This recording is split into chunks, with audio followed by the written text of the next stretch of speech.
Video started there. Eugene, question, at what point in that game, how early on did you know you were going to have a game? Because, I mean, you were playing on a different level. I don't know. I think it was really just going into halftime and talking to the coaches and them trying to, like, breathe life into us. It was a really big thing for us. Just encouraging us that defense was doing well.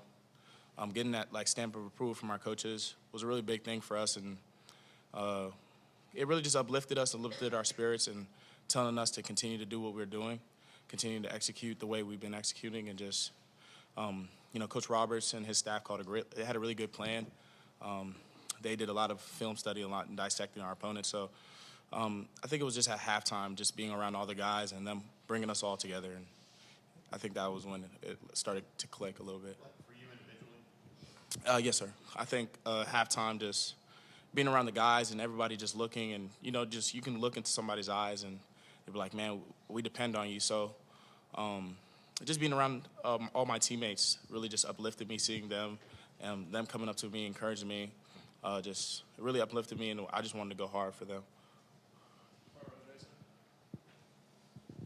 Eugene, you mentioned Coach Roberts and the staff. How much confidence have you guys as a defense grown in 2 weeks when you actually get into a game and the play calls and the adjustments they've had? How much confidence has that given you guys as players, the adjustments you've been able to make throughout a game? Yeah, and Coach Roberts, he's a really smart coach. So all he does is, in terms of our defense, he just passes that knowledge onto us and tries to make things as simple as possible. So that knowledge and that ability to adjust on the fly is something we're continuing to build on.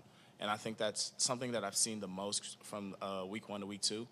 And, with football, it's really an ongoing process. So I think we just have to continue to grow upon it, continue to hone in on our details. And ultimately, I think it would be really good for us. We just continue to build upon the foundation we set on Saturday. So. Coach Roberts' defense blitzes a lot. You've gotten home on a lot of your blitzes already this year. How much do you enjoy being in a defense like this where the linebackers and guys like Donovan and Keontae get to kind of get after the quarterback a little more? Yeah, it's fun. Just being able to get downhill, blitz, do different types of things in coverage. It's kind of a linebacker, like we said, it's a linebacker-driven defense, so it's just fun being out there, fun coming on blitzes, fun being in coverage. It's just there's not a dull moment in that defense. So I'm really grateful to have Coach Roberts. I'm really grateful for them implementing it the way they have and making it as simple as possible. How tough is it to prepare for a team like Cal where you had the possibility to see 2 separate quarterbacks, and for teams moving forward to prepare for a multiple quarterback system each Saturday? It is real difficult. It's like, especially with the Cal quarterback being really hurt, banged up, we didn't know what we were to expect. We didn't know if we were going to get 10 or we didn't know we were going to get 5. So it's a really tough thing as a player, just not knowing what style of play quarterback you were going to get. So you really just have to, hone in practice and, expect to see both of them. Prepare your mind that, you might play a quarterback that is a little bit more mobile, dual threat type. So just being able to adjust on the fly, that's another thing we talk about, adjusting with personnel, and that's a really big thing. Hi, Eugene. I know it's probably more fun to win in a dominant game, but in a game like this where it's so adverse and it's a grudge match until the end, what does that do for the team's confidence moving forward, knowing you can win even in an ugly game? Yeah, I know there was a lot of things in terms of people were talking about offensively and stuff, but I really think it was a good thing for our defense to be in situations where they're challenged. We had to, we can say that we want to be a really good defense, but we have to be in situations where our back is against the wall and we have to put out the fire. So those types of things really do uplift players. Being in situations where the circumstances aren't necessarily right just puts you in situations, and it just builds that confidence within yourself. So you're like, yeah, I've been in a situation like this before. We've done it before, guys. We can do it. So that's really a morale thing, but I think that was really the biggest thing. Tell us about the final defensive stand of the game after it seems like maybe the work is done. There's a turnover. Defense has to go back to work. What's the mindset in that situation, and how you guys came through it? Yeah, just biggest thing is just another opportunity. There's a chaotic thing, it's turning a ball over, but it's just another opportunity to show what we can do and show who we believe we are. So that's the biggest thing. Just, I know turnovers aren't, the best things, but it's just like, going out there and embracing the challenge of having a turnover, embracing the challenge of the offense having another series, just trying to do your best to put out the fire. So. You made some comments about playing on scout team last year and how good the feeling was this year. Can you talk about that and then talk about that sack at the end, the play that you made to kind of seal the game? Yeah, and I kind of wanted to clear that up as well. So last year I was on scout team, but I was on scout team primarily because after the first 4 games, I wasn't playing at least as much as I thought I should. So I went to our coach at the time, and I said that I wanted to be on scout team because I just wasn't playing it as much as I thought I should, and I thought in that sense it would help me improve. So nobody put me on scout team. I wasn't put on scout team last year. I just wasn't playing as much as I felt I deserved. So ultimately it was a thing to try to improve upon myself, and I think those types of things. That situation, being on scout team, if I didn't go through that, I feel like I wouldn't be in the situation I'm in today in terms of just, that hunger and being, just ready to go out there and show what I can do. So another thing in terms of what you were saying, scout team, just being out there, it's just like, it's really a motivational thing for me. It's just a thing that uplifts my spirit. Just, I went against Tank Bigsby. I went against Jarquez Hunter. I went against all the guys that are really elite guys, in my opinion. So when I go out there and I face a running back, I'm like, I played against professionals. I played against guys that are going to be at that stage. So it's really a confidence thing for me, and football is really a confidence game. So that's where I really developed that. Yeah, Eugene, I got a couple for you. Coach Freeze mentioned that Jalen McLeod, when he's on the field, he's a different dude out there. What does he bring to the defense when he is out there? Yeah, J-Mac, he brings energy, he brings intensity. He's a really fun guy to be around. He's from Washington, D.C., and I'm from Virginia, Alexandria. So he like 15 minutes from where I'm from. So, we kind of got that connection. But he's one of those guys that's like a spark plug on the defense. He gets guys going in terms of his motor. Seeing him at practice is like the biggest thing. It tries to make me go harder because I'm like, man, this dude J-Mac is behind me. He's bursting past people to get to the football. So I'm like, I got to bring that intensity and bring that level of competitiveness that, that's the standard for our defense. So he sets a different standard in terms of his competitiveness. His pass rush ability is elite. We've seen that on the big stage from where he was at App State. So he's just a complete football player. He's intentional about his work. He details his work. And he's just truly somebody I can really admire. Yeah. And then the secondary, I know Nehemiah's been banged up in the game. DK and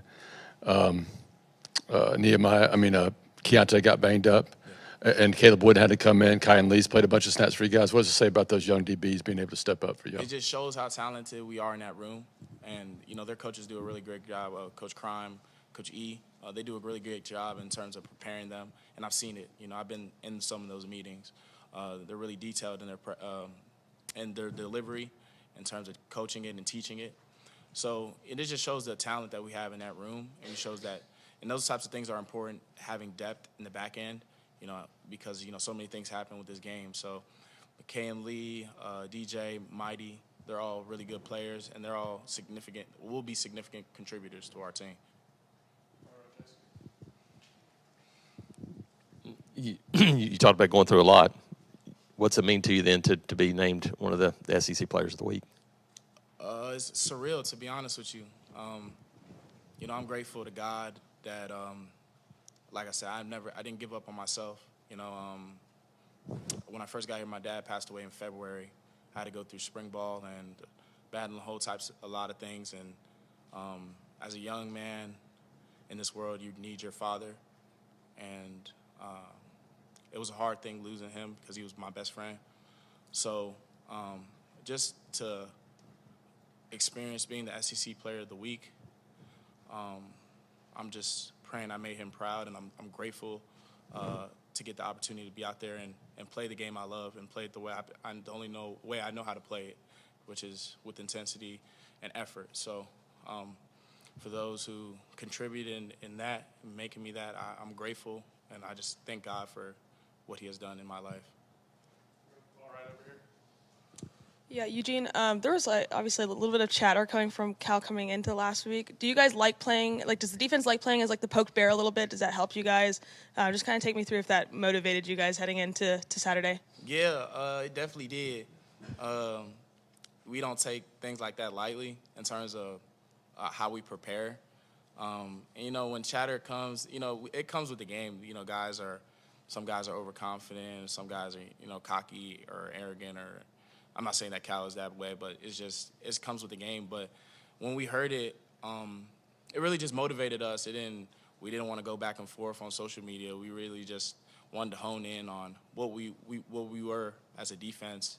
And, Coach Freeze even came up to me, personally talked to me about it.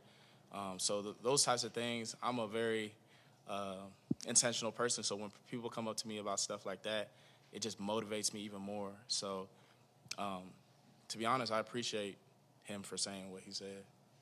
I appreciate him for speaking his mind and being truthful of how he feels. Some players come up here, we're playing a really good opponent, and they lie. They feel, but he kept it. He just said what he felt, like the truth, what he thought was the truth. So I appreciate him. It helped us a lot.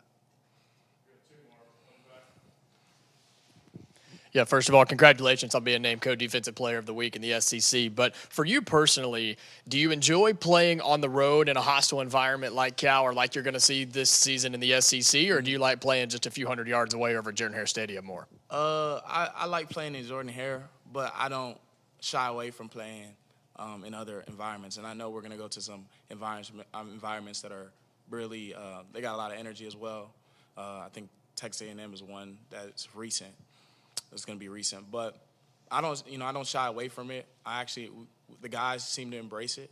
It's just another challenge, just another opportunity to show what we can do and, rise to the occasion. So I think that with that question, I love playing in Jordan-Hare. The fans here are amazing, but we love going on the road and showing what we can do. Your phrase "Let's work" has caught on with people. What can you say about where it came from and what it means to you? Yeah, the "Let's work" phrase. It really came from I watched this Madden streamer, and I remember when I first started watching him, he'd just go around playing the game, and he'd be standing up while he playing the video game, and he just started saying "Let's work," and I'm like, and it really just I'm like, man, this guy's kind of like me. He's just energetic. Man, I like the phrase. So I came to workouts and I just started saying it, started articulating it to the team, and then it just started growing and growing and growing, and the dudes on the team say it now. We working out. It's like we starting the workouts. They're yelling, "Let's work." So that's where it really originated from, and I just put my own little spin on it, and we enjoy it now, and the team it's just really our thing, yeah. Yeah, thank y'all. Huh? His name's Chabada Mitch. Yeah.